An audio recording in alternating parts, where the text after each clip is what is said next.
Tenho 73 anos e já vi muita coisa nesta vida. Guerras, ditaduras, crises econômicas, mortes, nascimentos. Mas nunca, em todos esses anos, imaginei que chegaria o dia em que alguém tentaria me humilhar da forma como Célia fez.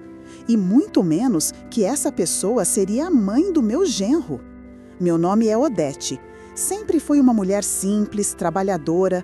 Criei minha filha Mariana depois que meu marido faleceu num acidente de trabalho quando ela tinha apenas 5 anos. Foram anos difíceis. Trabalhei como costureira, faxineira, cozinheira em casa de família. O que aparecesse, eu aceitava. Minha única meta era dar uma vida digna para minha menina, garantir que ela estudasse e tivesse as oportunidades que eu nunca tive. E consegui. Mariana se formou em enfermagem, arrumou um bom emprego no hospital municipal e conheceu Rafael, um rapaz educado, filho de uma família que, segundo todos diziam, tinha posses. Quando eles começaram a namorar, fiquei feliz. Rafael parecia um bom moço, trabalhador, respeitoso. Mas eu ainda não conhecia Célia, a mãe dele. O primeiro encontro aconteceu num domingo de março, há exatos 2 anos. Rafael convidou Mariana para almoçar na casa dos pais dele e minha filha insistiu para que eu fosse junto. Mãe, você precisa conhecer a família dele. Somos sérios, estamos pensando em casar, ela disse com aqueles olhos brilhantes de quem está apaixonada. Eu me arrumei com o melhor que tinha. Um vestido azul marinho que eu mesma havia costurado, sapatos pretos de salto baixo que comprei numa liquidação e o colar de pérolas falsas que ganhei de presente numa troca de amido secreto anos atrás. Passei batom, penteei meu cabelo grisalho e me olhei no espelho. Você está bonita, Odete, disse para mim mesma tentando ganhar coragem. A casa deles ficava num bairro nobre da cidade, um sobrado grande, com jardim na frente e um portão automático. Quando entramos, senti aquele frio na barriga. Não era o meu mundo, mas respirei fundo e sorri. Eu estava ali pela minha filha. Célia nos recebeu na porta. Uma mulher de uns 50 e poucos anos, cabelos pintados de loiro, roupa cara, unhas feitas, perfume forte. Ela olhou para mim dos pés à cabeça e eu vi. Vi aquele olhar de julgamento, de superioridade. Mas ela esticou a mão e disse: "Prazer, Odete. Entre, entre." O almoço foi tenso. Célia não parava de falar sobre viagens que tinha feito, restaurantes caros que frequentava, o clube onde era sócia. Seu marido, Valdir, era um homem mais quieto, que só acenava com a cabeça. Rafael tentava incluir Mariana e eu na conversa, mas Célia sempre desviava o assunto de volta para o mundo dela. Em determinado momento, ela perguntou: "E você, Odete, trabalha com o quê?" "Sou costureira", respondi com simplicidade. "Faço roupas por encomenda, arranjos, essas coisas." Célia deu um risinho. "Ah, que interessante, trabalho manual. Rafael, você precisa trazer as calças que estão precisando de bainha para Odete fazer." Senti o sangue subir. Ela estava me tratando como empregada. Mariana apertou minha mão por baixo da mesa. Eu engoli seco e sorri. "Claro, posso fazer sim", disse apenas. Mas aquele foi o primeiro golpe, e não seria o último. Mariana e Rafael casaram 6 meses depois. Foi uma cerimônia bonita, simples, do jeito que eles queriam. Célia fez questão de criticar tudo. O buffet era fraco, as flores comuns, o vestido de Mariana sem graça. Mas minha filha estava radiante, e era isso que importava. Os meses passaram. Mariana engravidou. A notícia encheu meu coração de alegria. Eu ia ser avó. Mas a gravidez também trouxe Célia para mais perto de nossas vidas. E isso foi o começo do meu tormento. Célia começou a dar palpites em tudo. No nome do bebê, na decoração do quarto, nas roupas, nos médicos. E o pior, ela começou a me excluir. Quando Mariana mencionava que eu ia fazer alguma roupinha para o bebê, Célia dizia: "Bobagem, vou comprar tudo nas melhores lojas." Quando falavam em chá de bebê, Célia tomava a frente e organizava tudo sem me consultar. Eu tentava não me importar, afinal o importante era o bebê e a felicidade de Mariana. Mas doía. Doía ver que Célia estava aos poucos me empurrando para fora da vida da minha própria filha. O dia da humilhação, porém, foi além. Foi numa tarde de quinta-feira, 3 meses antes do bebê nascer. Mariana tinha uma consulta de pré-natal e Célia insistiu em acompanhá-la. Eu também quis ir, mas quando cheguei ao consultório, Célia estava lá, sentada ao lado de Mariana. "Ah, Odete, você também veio?", disse ela com aquele tom falsamente surpreso. "Que pena, só pode entrar uma pessoa na sala com a gestante. Mas tudo bem, você pode esperar aqui fora." Mariana abriu a boca para protestar, mas Célia se levantou e já estava entrando com ela. Fiquei na sala de espera, engolindo aquela humilhação seca. Mas o pior ainda estava por vir. Depois da consulta, fomos até um shopping próximo. Estávamos as 3 numa cafeteria quando uma conhecida de Célia apareceu. Uma senhora bem vestida, com sacolas de lojas caras. "Célia, que surpresa!", disse a mulher. "Oi, Silvana, que bom te ver. Essa aqui é minha nora, Mariana, e essa é..." Ela apontou para mim com desdém, "a mãe dela." "Muito prazer", disse Silvana, me cumprimentando rapidamente antes de voltar a atenção para Mariana. "E então, querida, quando nasce o bebê?" Enquanto Mariana respondia, Célia puxou Silvana um pouco para o lado, mas não o suficiente para que eu não ouvisse. "Coitada", disse Célia em voz baixa, mas audível. "A mãe dela é costureira, sabe? Gente muito simples. Mas fazer o quê, né? Rafael se apaixonou pela menina." Senti como se tivesse levado um tapa à cara. Silvana me olhou com pena, daquele jeito que pessoas ricas olham para os pobres. Mariana ouviu também e ficou vermelha de raiva. "Célia, isso foi?", começou minha filha, mas eu a interrompi. "Está tudo bem, filha", disse com a voz trêmula. "Eu preciso ir, tenho trabalho para terminar." Saí dali com a cabeça erguida, mas com o coração despedaçado. No ônibus de volta para casa, chorei. Chorei de raiva, de humilhação, de dor. Aquela mulher tinha me reduzido a nada na frente de todos. Como se eu não tivesse valor, como se tudo que fiz pela minha filha não significasse nada. Naquela noite, sozinha no meu pequeno apartamento, fiz uma promessa para mim mesma. Nunca mais ninguém ia me humilhar daquele jeito. Não sabia como, mas um dia Célia ia entender o valor da mulher que ela tanto desprezava. Lorenzo nasceu numa manhã chuvosa de setembro. Um menino lindo, saudável, com os olhos do pai e o sorriso da mãe. Quando peguei no colo pela primeira vez, esqueci todas as mágoas. Aquele nenê era meu neto, meu sangue, minha continuação neste mundo. Mas a alegria durou pouco. Célia praticamente se mudou para a casa de Mariana e Rafael nos primeiros dias após a alta do hospital. Ela queria controlar tudo, a amamentação, as trocas de fralda, os horários de sono. E eu? Eu era tolerada, mas não era bem-vinda. "Odete, não precisa vir todos os dias", disse Célia uma vez. "Mariana precisa descansar, muita visita cansa." "Visita?", ela me chamou de visita na casa da minha própria filha. Mariana tentava me incluir, claro. Ela me ligava escondida, pedia para eu ir quando Célia não estava. Mas a situação estava insustentável. Rafael, coitado, não tinha coragem de enfrentar a mãe. Ele via tudo, mas ficava calado. Os meses foram passando. Lorenzo crescia rápido, um menino esperto, risonho. Eu fazia roupinhas para ele, levava comidinhas caseiras para Mariana, tentava estar presente da forma que podia. Mas Célia sempre estava lá, sempre no caminho, sempre me fazendo sentir menor. Até que aconteceu o que mudou tudo. Foi numa terça-feira de tarde. Eu estava em casa costurando quando meu telefone tocou. Era Rafael, e pela voz dele algo estava muito errado. "Odete, você pode vir aqui em casa? É sobre minha mãe." Meu coração acelerou. Peguei minha bolsa e saí correndo. Quando cheguei, encontrei Rafael e Mariana sentados na sala, com caras sérias. "O que aconteceu?", perguntei. Rafael respirou fundo. "Minha mãe. Ela teve um derrame. Está no hospital. É grave." Senti um aperto no peito. Por mais que aquela mulher tivesse me maltratado, eu não desejava mal a ninguém. "Meus sentimentos", disse sinceramente. "Como está ela?" "Estável, mas os médicos disseram que vai precisar de cuidados intensivos. Ela ficou com o lado esquerdo do corpo paralisado. Vai precisar de fisioterapia, acompanhamento médico constante." Mariana pegou minha mão. "Mãe, o pai do Rafael está desesperado. Ele não consegue cuidar dela sozinho. Eles estão querendo contratar uma cuidadora, mas, completou Rafael.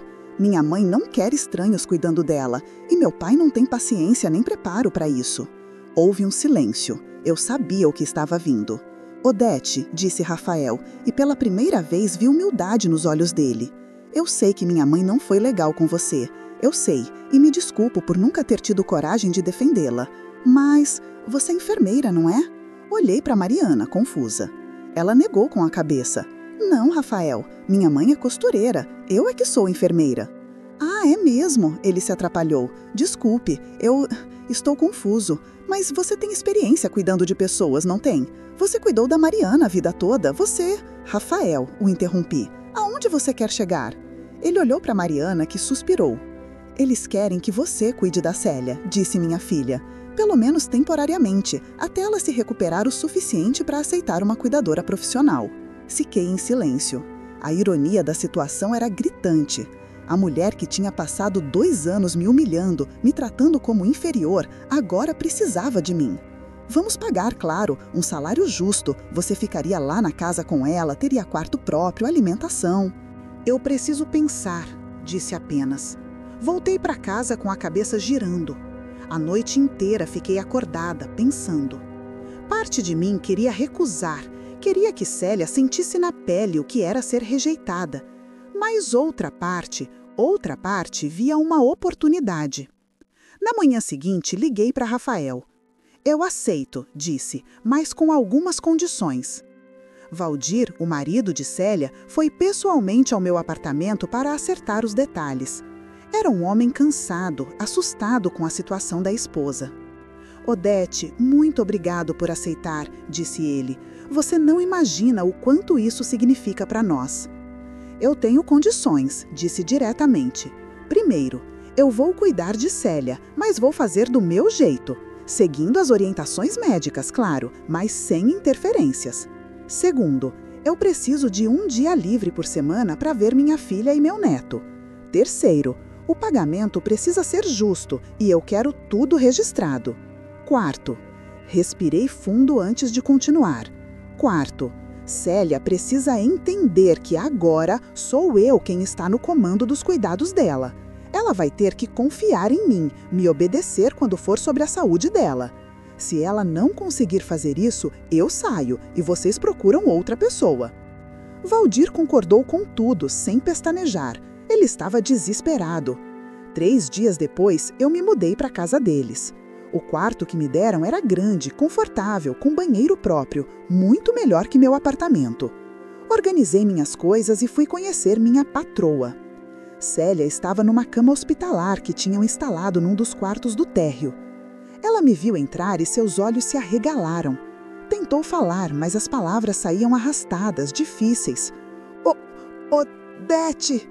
Sim, Célia, sou eu, disse calmamente, aproximando-me. Vou cuidar de você daqui para frente. Vi o orgulho lutando dentro dela. Ela queria recusar, queria mandar eu embora, mas não podia. Ela estava vulnerável, dependente, e eu estava no controle. Vamos estabelecer algumas coisas, disse puxando uma cadeira e sentando ao lado dela. Os médicos me passaram todas as suas restrições e necessidades. Você vai tomar os remédios nos horários certos. Vai fazer os exercícios de fisioterapia que eu mandar. Vai comer a dieta que eu preparar, sem reclamações. Está claro? Ela me olhou com uma mistura de raiva e desamparo. Tentou virar o rosto, mas eu segurei seu queixo com delicadeza e firmeza. Célia, eu sei que você não gosta de mim. Sei que você acha que eu não sou boa o suficiente para estar perto da sua família. Mas agora, neste momento, eu sou tudo o que você tem. Então você tem 2 opções: aceitar minha ajuda com dignidade ou tornar sua própria recuperação um inferno. A escolha é sua. Ela fechou os olhos e uma lágrima escorreu. Não era de tristeza, era de raiva. Raiva de estar naquela situação, raiva de depender de mim. Ótimo, disse, levantando-me. Vamos começar com seu primeiro remédio do dia. Cuidar de Célia não era fácil.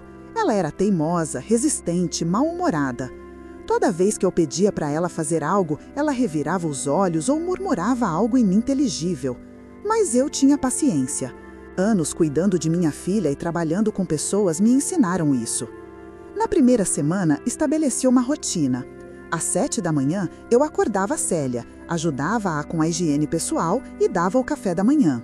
Depois, fazíamos os exercícios de fisioterapia. Ela odiava, reclamava de dor, de cansaço, tentava desistir, mas eu não deixava. Mais 5 movimentos, Célia, eu dizia com firmeza. Você quer voltar a andar ou quer ficar nessa cama pelo resto da vida? Valdir ficava impressionado com minha dedicação. Ele trabalhava o dia todo e chegava em casa encontrando a esposa limpa, alimentada, medicada corretamente. A casa estava organizada, a comida pronta. Eu fazia tudo isso não por Célia, mas por mim mesma. Era uma questão de profissionalismo. Rafael e Mariana vinham visitar regularmente, sempre trazendo Lorenzo. Quando eles chegavam, eu via algo interessante acontecer. Célia tentava disfarçar sua dependência de mim na frente deles. Ela fingia estar melhor, mais independente. Mas quando eles iam embora, ela voltava a ser a mulher frágil e frustrada que realmente era. Uma noite, depois de 2 semanas, algo mudou. Célia estava deitada, olhando para o teto. Eu estava organizando os remédios da manhã seguinte quando ouvi um soluço. Virei-me e vi que ela estava chorando. Célia, o que foi? Perguntei, aproximando-me. Ela tentou enxugar as lágrimas com a mão direita, a única que ainda funcionava direito. Eu sou uma inútil, disse com a voz embargada e arrastada. Não consigo nem ir ao banheiro sozinha. Não consigo comer sem fazer sujeira. Não consigo. Pela primeira vez, senti algo parecido com compaixão por ela. Ali estava uma mulher que tinha passado a vida toda se achando superior e agora estava completamente vulnerável. Sentei-me na beira da cama.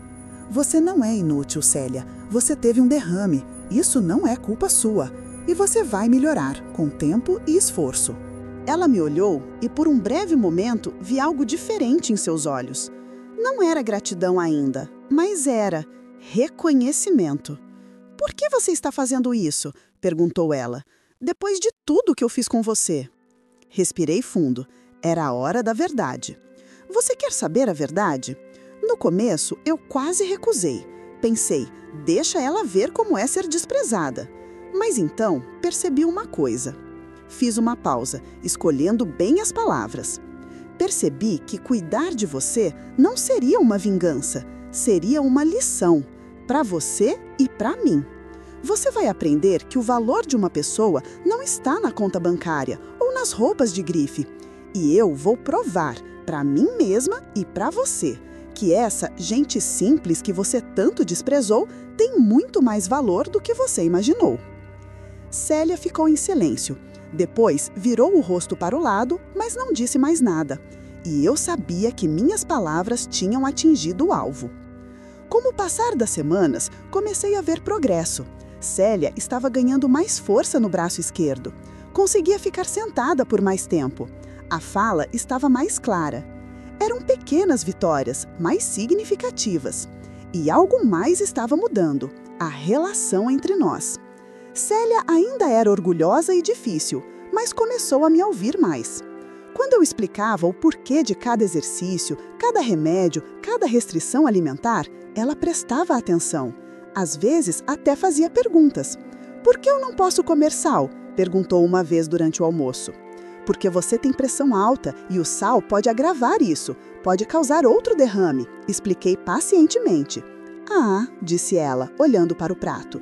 Depois, em voz baixa, obrigada por se importar. Foram palavras simples, mas significaram muito. Era o primeiro agradecimento genuíno que eu recebia dela. Comecei a contar histórias para Célia durante os exercícios, para distraí-la da dor e do cansaço. Contava sobre minha vida, sobre como criei Mariana sozinha, sobre os desafios que enfrentei. Uma vez, Mariana tinha uns 8 anos, contei, e ela ficou doente, febre alta, vômito, tudo. Eu não tinha dinheiro para o hospital particular, então ficamos horas na fila do posto de saúde. Quando finalmente a atenderam, descobrimos que era pneumonia. Ela ficou internada 10 dias. Eu dormia numa cadeira ao lado dela todas as noites, sem sair um minuto. Célia me ouvia em silêncio. Eu trabalhava de dia, ia direto para o hospital, dormia lá e voltava para trabalhar de manhã. Foram os 10 dias mais difíceis da minha vida. Mas você sabe o que aprendi? O quê? Perguntou Célia. Aprendi que mãe não desiste. Não importa se é rica ou pobre, não importa as circunstâncias. Mãe luta. E é isso que eu estou fazendo aqui com você, Célia. Estou lutando pela sua recuperação, mesmo você não sendo minha mãe, porque é o certo a fazer. Vi os olhos de Célia marejarem e ela desviou o olhar. Mas eu sabia que tinha tocado em algo profundo dentro dela. 2 meses se passaram. Célia já conseguia ficar em pé com ajuda, dar alguns passos com o andador. A fala estava quase normal. Era um progresso incrível e até os médicos ficaram surpresos com a rapidez da recuperação. Uma tarde, estávamos no jardim. Eu tinha levado Célia para tomar um sol, algo que os médicos recomendavam. Ela estava sentada numa cadeira confortável e eu estava ao lado, lendo um livro. «Odete», disse ela de repente. «Sim?» «Eu preciso te pedir desculpas». Levantei os olhos do livro, surpresa. Célia estava olhando para as próprias mãos. «Eu fui horrível com você, desde o primeiro dia. Eu te julguei sem te conhecer, te tratei como se você fosse inferior, te humilhei na frente das pessoas. E você não merecia nada disso». Fiquei em silêncio, deixando-a continuar. «A verdade é que eu tinha medo», confessou ela. «Medo de que Mariana não fosse boa o suficiente para o Rafael.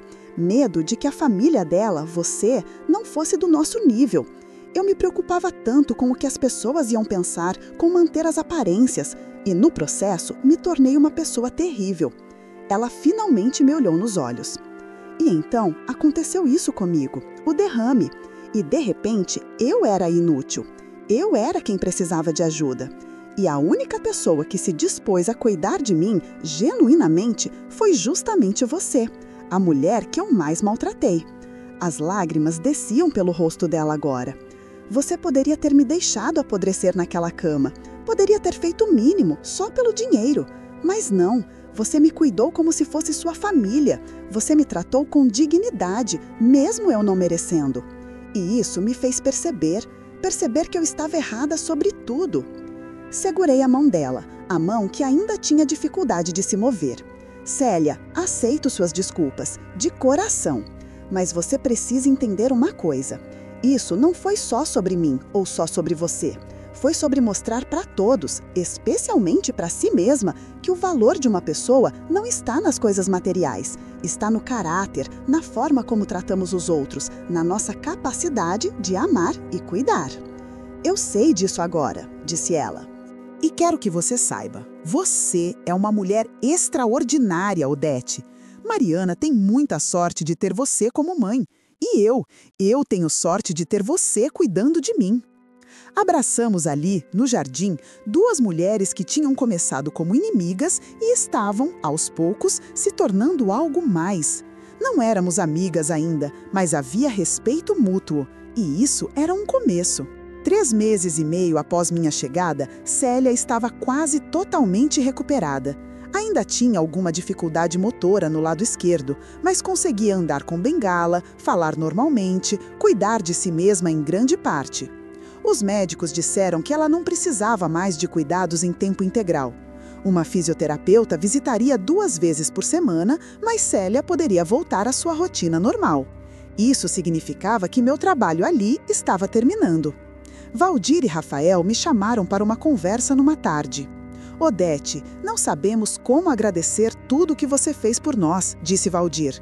«Célia está outra pessoa, fisicamente e emocionalmente, e isso é graças a você».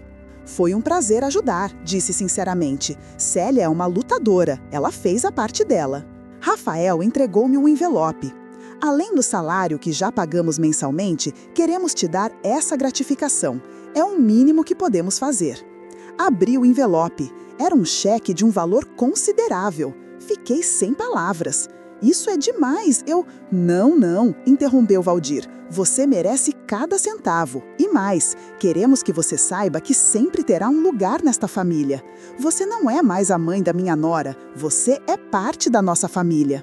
Lágrimas começaram a descer pelo meu rosto. Aquelas palavras significavam mais do que qualquer dinheiro. Naquela noite, Célia pediu para falar comigo. Ela estava sentada na sala, com uma taça de chá, sem açúcar, como eu tinha ensinado. «Senta aqui», disse ela, apontando para o sofá ao lado dela. Sentei-me, curiosa. «Odete, Eu sei que você vai embora amanhã, começou ela. E eu entendo, você tem sua vida, suas coisas. Mas antes de você ir, eu preciso te dizer algo importante. Ela pegou minha mão. Você mudou minha vida. Não só porque cuidou de mim fisicamente, mas porque me mostrou o tipo de pessoa que eu deveria ter sido o tempo todo. Você me ensinou sobre humildade, sobre força real, sobre o que realmente importa na vida. Fez uma pausa. E eu quero que você saiba, daqui pra frente, você vai ser tratada como a matriarca desta família, que você realmente é. Lorenzo vai crescer sabendo quem é a avó incrível que tem. Mariana sempre vai ter meu apoio e meu respeito. E você sempre terá minha gratidão e minha admiração. Célia, comecei, mas ela me interrompeu. Deixa eu terminar. Eu passei anos construindo paredes ao meu redor, achando que isso me fazia superior. Mas você, com sua simplicidade e sua bondade, derrubou todas essas paredes. E eu sou grata por isso. Ela sorriu, um sorriso genuíno que eu nunca tinha visto antes. Obrigada, Odete, por tudo. Nos abraçamos e eu soube que aquilo era real. A mulher que tinha tentado me humilhar tinha se transformado em alguém completamente diferente. E eu também tinha mudado. Tinha provado o meu valor, não só para ela, mas para mim mesma. Estou aqui sentada no jardim da casa de Mariana e Rafael, observando Lorenzo dar seus primeiros passos. Ele está com 1 ano e meio agora, um menino lindo e esperto. Célia está ao meu lado, também observando o neto. Ela se recuperou completamente, sem sequelas significativas. E nossa relação? Bem, ainda temos nossas diferenças, mas há respeito mútuo e, ouso dizer, carinho. Olha só ele, disse Célia, sorrindo. Vai ser um menino arteiro, tenho certeza. Como pai, brinco. E